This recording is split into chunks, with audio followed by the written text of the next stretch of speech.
d'être avec nous, toujours en direct du Salon des entrepreneurs, mais également sur YouTube. Alors, on le répétera jamais assez, le financement, c'est le nerf de la guerre. Mais alors, où et comment financer son projet? Pour nous en parler, Romain Paillet, analyste financier chez Lendopolis. Bonjour. Bonjour. Avant de commencer, Romain, quelques mots sur Lendopolis. Alors Lendopolis, c'est une plateforme de financement participatif, donc financement un peu moins classique que ce que les gens connaissent d'habitude. Donc c'est une plateforme web qui permet de financer des TPE-PME qui ont plus de 2 ans d'existence directement auprès des particuliers qui ont de l'épargne et qui souhaitent le réinvestir un peu plus en direct que passer par la banque comme ils le font habituellement via un livret A, un LDD ou une assurance vie. On parle beaucoup de ce terme de crowdfunding ces derniers temps. Vous pensez que c'est vraiment un moyen de financement qui va peut-être pallier les lacunes qu'ont les banques ou remplacer peut-être les banques un jour? En tout cas, on l'espère. C'est vers ça qu'on travaille et on ne pense pas qu'on a vocation à aller remplacer la banque parce qu'on reste quand même sur du complémentaire, sur des choses que la banque fait un peu moins ou fait un peu moins bien pour des raisons réglementaires. Et nous, c'est là-dessus qu'on vient se positionner et on espère être pertinent sur ce segment. Oui. On va en parler tout à l'heure de cette complémentarité. Alors déjà, quels sont les projets qui ont plus de chances de trouver un financement via ce genre de plateforme de crowdfunding? Alors on va être sur des projets, et le mot projet est important en fait. Quand on dit le mot projet, on est plutôt tourné vers la croissance, vers le futur. On ne va pas être sur des financements court terme. Et c'est très important de bien mettre la différence entre le financement court terme et le financement long terme. Sur le court terme, on va être sur des problèmes de BFR, un client qui paye à 30 jours et qui maintenant se met à payer à 45 jours.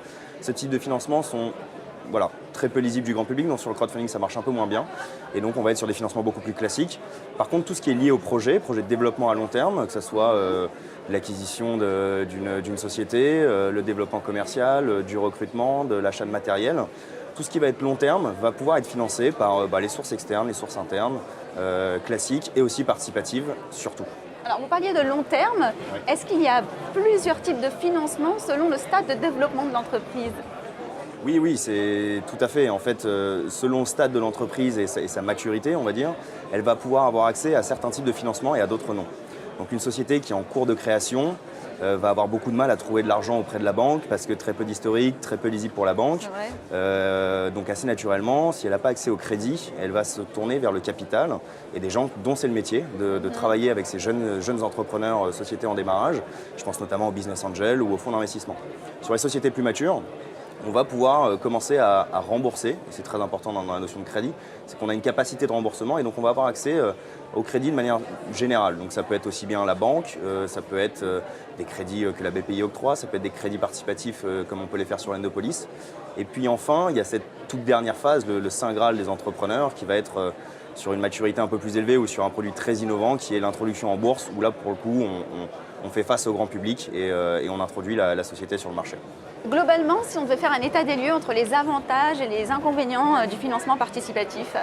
Alors sur le financement participatif, selon la forme de laquelle on parle, il va y avoir certains avantages, certains inconvénients. Donc si on parle de dons avec contrepartie, l'avantage est assez évident, c'est que je suis un jeune créateur, je crée ma société, je veux la développer, j'ai besoin de fonds.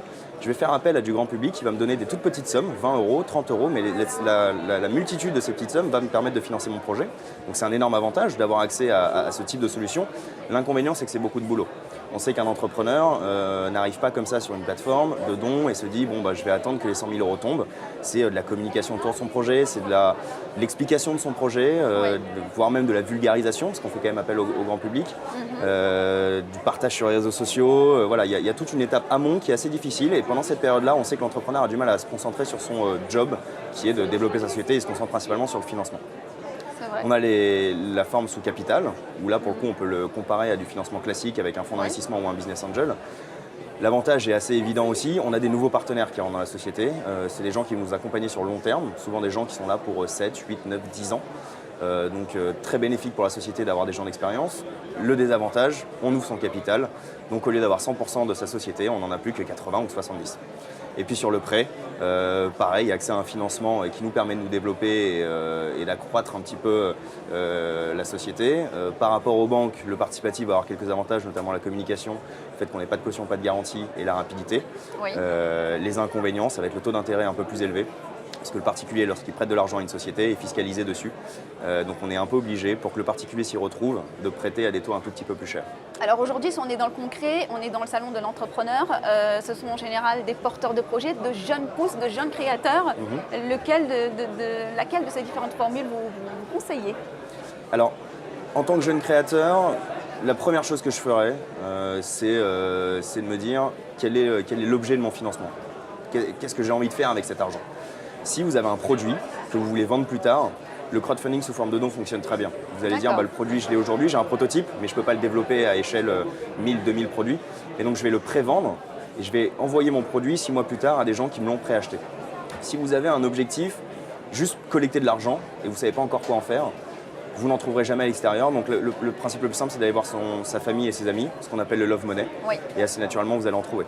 Si vous avez pour objectif d'asseoir la société sur des expertises et des fortes expériences, allez voir des gens dont c'est le métier, les business angels, les fonds d'investissement.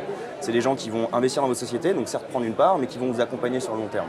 Donc selon l'objectif, je dirais que pour le jeune créateur, il y a plusieurs opportunités.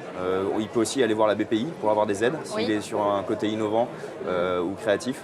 Donc voilà, il y a plusieurs solutions, mais le point principal, c'est de se poser quelques minutes avant et de se dire quel est mon objectif avec cet argent et pourquoi est-ce que je collecte de l'argent. Et en général, la solution vient suite à la réponse à cette question. Alors, dernière question, en êtes-vous de vos objectifs chez Lendopolis? Alors nous, nos objectifs, on vient de finir notre première année. En fait, on a été créé en octobre 2014, donc 31-12-2015, on va dire première grosse année, 13 mois. On est totalement dans les clous. Vincent Ricordo, notre cofondateur, fait toujours la petite blague, mais c'est la première fois de sa vie, de sa jeune vie d'entrepreneur, qu'il arrive à fixer les objectifs et à les atteindre de manière pile poil. Donc on a levé quasiment 4 millions d'euros l'année dernière pour des entrepreneurs TPE, PME françaises.